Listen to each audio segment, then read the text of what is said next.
अब इसको जो चैप्टर है रिडॉक्स पढ़ना है लेवल, लेकिन केमिस्ट्री का यह एक बहुत ही इंपॉर्टेंट, ठीक है।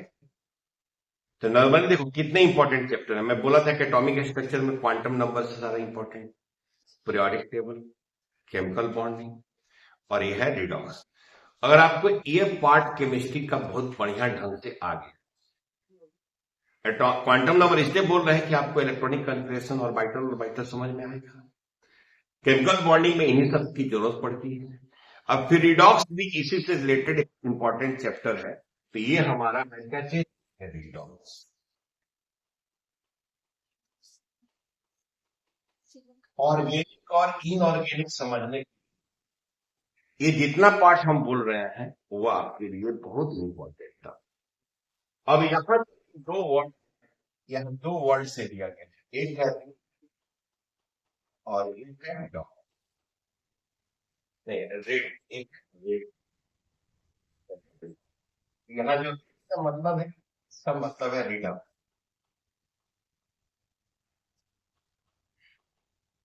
और यहाँ ऑफ से मतलब है ऑफ, एक, ठीक, ऑफ भी।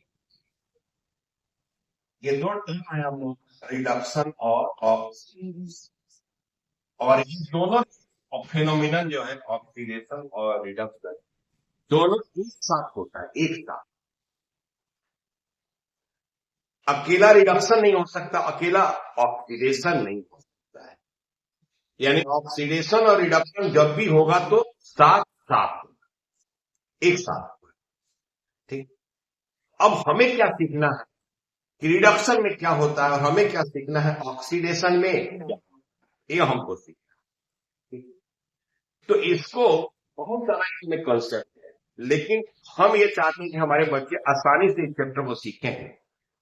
तो इस चैप्टर में इसको आसानी से सीखने के लिए हमको सबसे पहले एक चीज पढ़ना होगा, वो है ऑक्सीडेशन नंबर। हमको पढ़ना है ऑक्सीडेशन नंबर। जो सबसे इंपॉर्टेंट बात है वो है ऑक्सीडेशन। अगर ऑक्सीडेशन नंबर पढ़ लेते हो, ठीक है, ऑक्सीडेशन नंबर पढ़ लेते हो तो ये चैप्टर आपके लिए बहुत ही आसान है। अगर आप ऑक्सीडेशन नंबर पढ़ लेते हैं तो यह चैप्टर आपके लिए बहुत ही आसान है, ठीक है। जब क्योंकि इसका बहुत कड़ा कंसेप्ट है, एक है क्लासिकल कंसेप्ट, एक है मॉडर्न कंसेप्ट, ठीक। क्लासिकल कंसेप्ट में कहता है ऑक्सीडेशन में देखो क्या होता है, addition of oxygen, removal of hydrogen, addition of electronegative elements, removal of electropositive elements. उसी तरह से रिडक्शन में कहता है addition of hydrogen, removal of oxygen, removal of electronegative element, addition of electropositive. तो वहां बच्चे कंफ्यूज रहते हैं, ठीक है। कहां पर हम समझेंगे, कैसे समझेंगे? तो हमने इसका ये सोचा है कि बच्चों को पहले ऑक्सीडेशन नंबर का कंसेप्ट दे दीजिए, ताकि वो ऑक्सीडेशन नंबर जब समझ जाएंगे ना तो कोई भी रिएक्शन आपके सामने ऐसा नहीं गुजरेगा जो आपको बोलकर नहीं गुजरे, हेलो मैं ऑक्सीडेशन हो रहा हूं, मेरा रिडक्शन हो रहा है। और जब ये समझ में आ जाएगा तो पूरी कहानी समझ में आ जाएगी। तो आपको पहले लिखना है क्या चीज, ऑक्सीडेशन नंबर, नोट कीजिए। अब ऑक्सीडेशन नंबर का डेफिनेशन लिखो, तो लिखो oxidation number, oxidation number is actual, actual और इमेजिनरी, एक्चुअल और इमेजिनरी चार्ज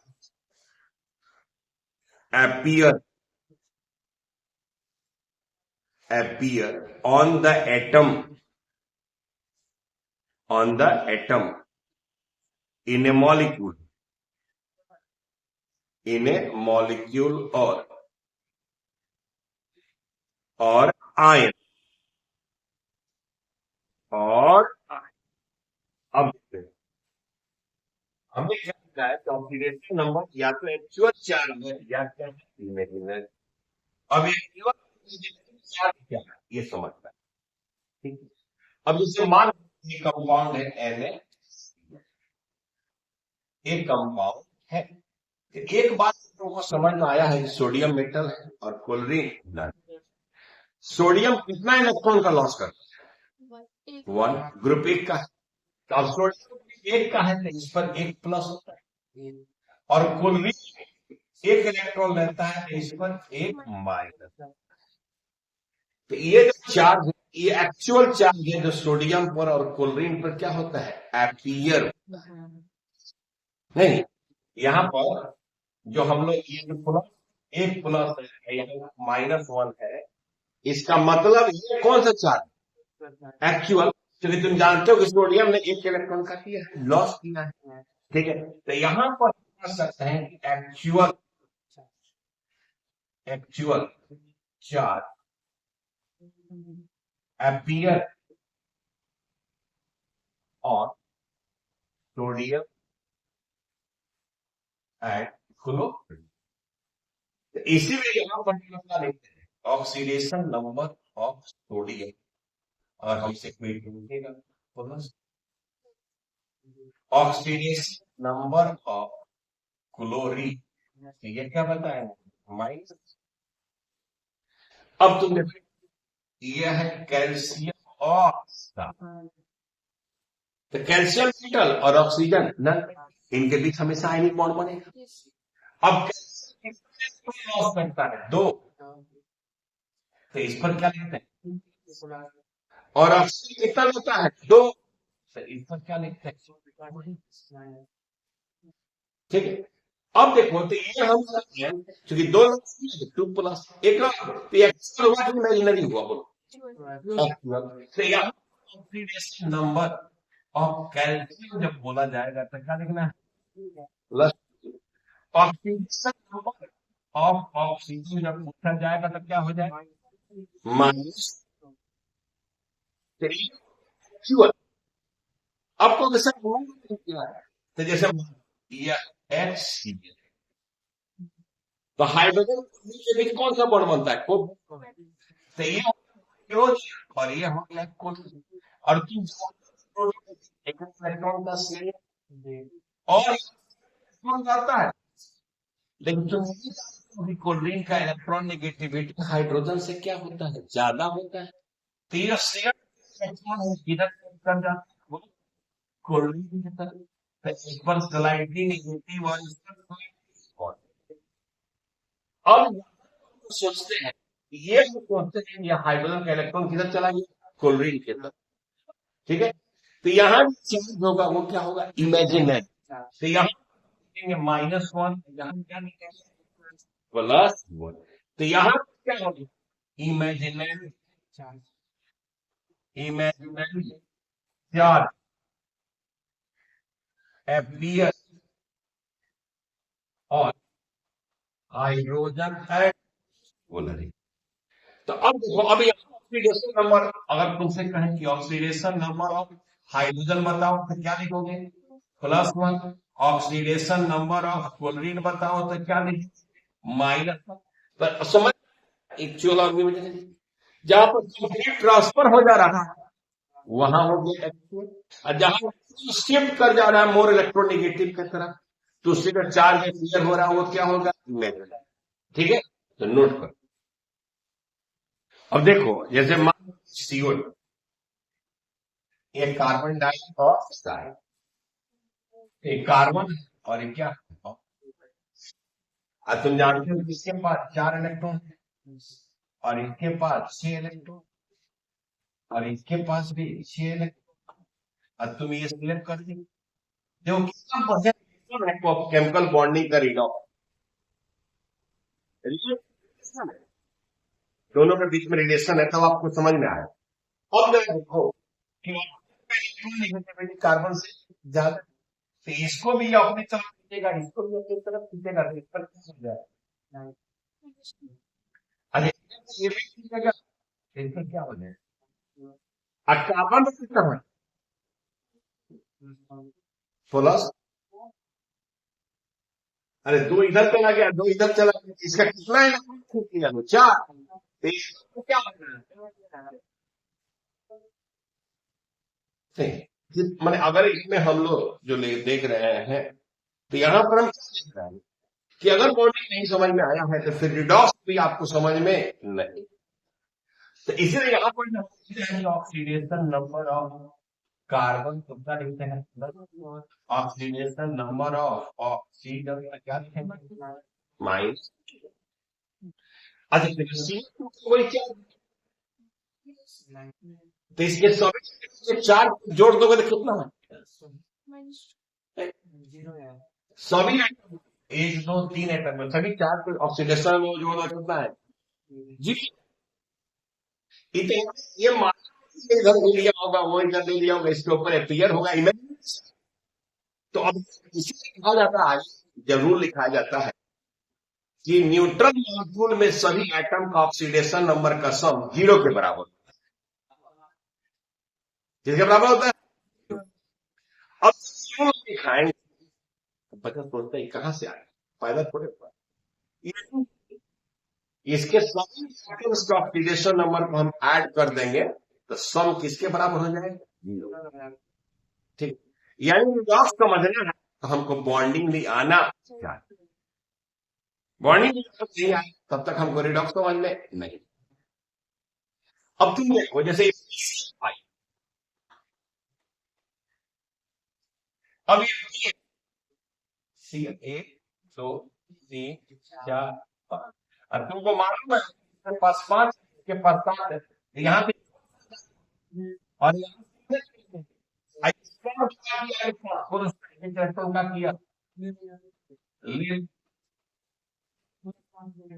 समझ। अब में यहाँ के ऊपर -1 1 के ऊपर यहाँ, अब देखो जो ये ऑक्सीजन नंबर लिख रहे हैं वो एक एटम का लिख रहे हैं कि 5 एटम का लिख रहे हैं, एक एटम।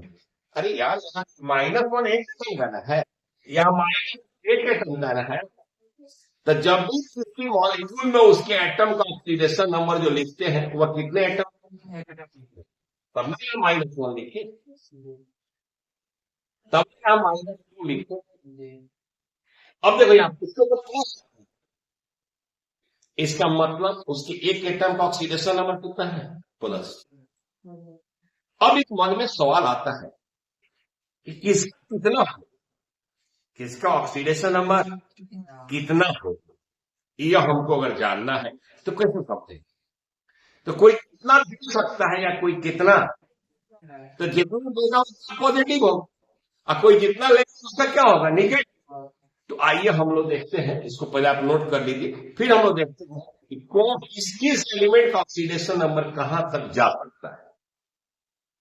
ऑक्सीडेशन नंबर किसी भी एटम का क्या है, तो ऑक्सीडेशन नंबर यह बताएगा वह कितना इलेक्ट्रॉन लॉस किया है या कितना इलेक्ट्रॉन गेन, ये ऑक्सीडेशन नंबर है। तो ऑक्सीडेशन नंबर एक्चुअली यही बताता है, ठीक है।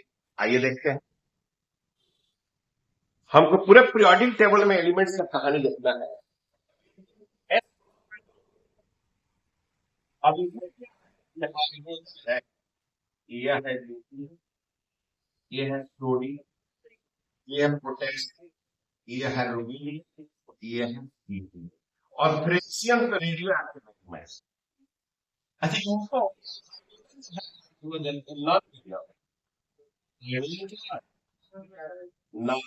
लेकिन बताएं अल्फा क्या होता है, अल्फा। अच्छा इसके पास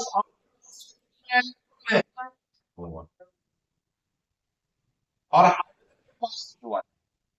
hydrogen non metal, non metal बड़ा खूबसूरत, दे भी सकता है और नहीं सकता। अगर हाइड्रोजन नॉन मेटल के साथ हो और उसका इलेक्ट्रॉन नेगेटिविटी इससे ज्यादा हो तो नॉन मेटल जो होगा, other non metal more electronegative non metal, वो हाइड्रोजन का इलेक्ट्रॉन क्या करेगा, ले लेगा। लेकिन अगर यही हाइड्रोजन मेटल के साथ तब यह इलेक्ट्रॉन लेगा, तो दे भी सकता है प्लस और -1, एक ही इलेक्ट्रॉन है, दे दिया तो +1 ले लिया तो -2 होगा, क्योंकि हाइड्रोजन के पास एक इलेक्ट्रॉन है, एक लेगा तो 2 पूरा हो जाएगा। ध्यान दो, इधर ध्यान दो, हाइड्रोजन के पास एक ही इलेक्ट्रॉन है और उसको 2 पूरा करना है, तो एक ही लेगा तो -1 ही होगा, या देगा तो +1। ये लोग केवल क्या करेंगे, इसीलिए बहुत रिएक्टिव मेटल्स, इतना रिएक्टिव मेटल्स है कि इनको पानी में रखोगे तो आग लगा देंगे, इसे किरोसिन ऑयल में डुबोकर रखते हैं। ठीक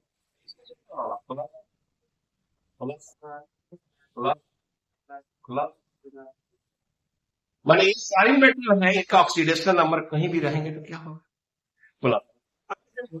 हमने कहा और हमने इससे पूछा वहां पर कि सोडियम, और आपने ये सीखा नहीं, जाना नहीं, अरे वाह कहां से आ गया प्लस। तो इस सोडियम के आउटपुट में इलेक्ट्रॉन, एक ही इलेक्ट्रॉन लॉस करे, अगर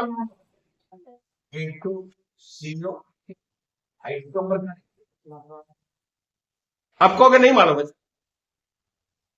होता क्या है केमिस्ट्री में, क्या होता है कि आपने सिंसियरली पढ़ाई नहीं, देखा नहीं, समझा नहीं, उसका कैपेसिटी जाना, तो इसी प्रॉब्लम होती है।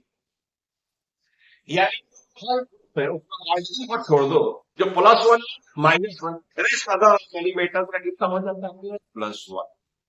अगर सेकंड में ये हमारा ये है मैग्नीज, ये है कैल्शियम, एस्ट्रोनसी, बेरियम और रेडियम था हमारा रेडियोएक्टिव, और कहते हैं, इनको हम लोग कहते हैं अल्कलाइन मेटल। क्या कहते हैं, इनको कहते हैं अल्कलाइन अर्थ मेटल। भी बोर्ड में सवाल देता है, which one of the following is alkaline earth metal, सही का मुंह बना के चला। अब तुम ये लोग सब मेटल्स है, तो इलेक्ट्रॉन लॉस करेंगे, अब कितना लॉस करेंगे, तो 2 इलेक्ट्रॉन, तो 2 लॉस करेगा तो हो जाएगा थोड़ा,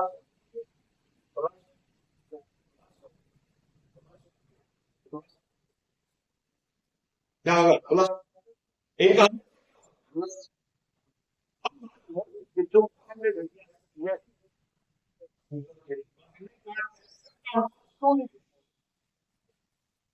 रखा सोया जा रही दादा, कहां से लिखी, क्योंकि देखो इसमें क्या है ना, पढ़ाई क्या है, देखिए पढ़ाई बड़ा, लोग कहता है गांव में मेहनी वर्क, मेहनी work, fine work, fine work समझती है ना, जिससे मान लो कपड़ा में कसीदा काट, दैट इज फाइन वर्क। जो जितना छोटा छोटा काम होगा वो मेहनी वर्क। अब मान लो कि जितना चीप है कंप्यूटर में, जितना छोटा छोटा सर्किट रहता है तो फाइन वर्क। अब बड़ा बड़ा कहीं कुछ लगाना हो तो क्या है, वो फाइन वर्क। तो पढ़ाई एक महीन वर्क है जो बहुत ध्यान पूर्वक देखना पड़ता है। तो अब मेटल का ऑक्सीडेशन नंबर क्या होगा, तो ऑक्सीडेशन नंबर हो जाएगा प्लस। अब यहाँ ये हमारा है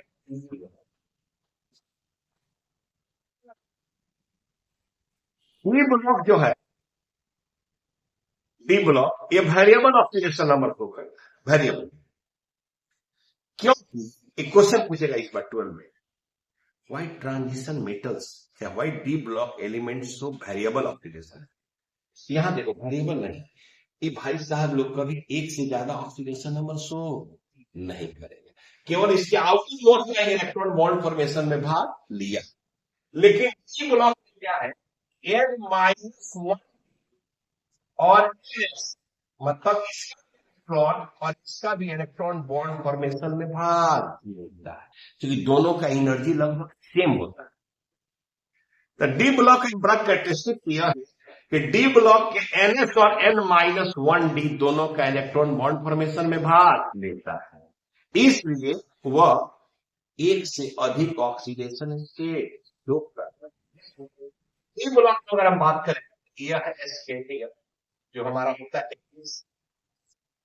यह है टिटेनियम जो होता है 22, यह है वेनेडियम 3, क्रोमियम 24, मैग्नीज 25, आयरन 26, ठीक है, कोबाल्ट 27, निकेल 28, कॉपर 29, जिंक 30। अब देखो यार, ये हो गया 18, ये हो गया 4:2, 3D1। अब हीलियम को देखो तो यहाँ 4 इलेक्ट्रॉन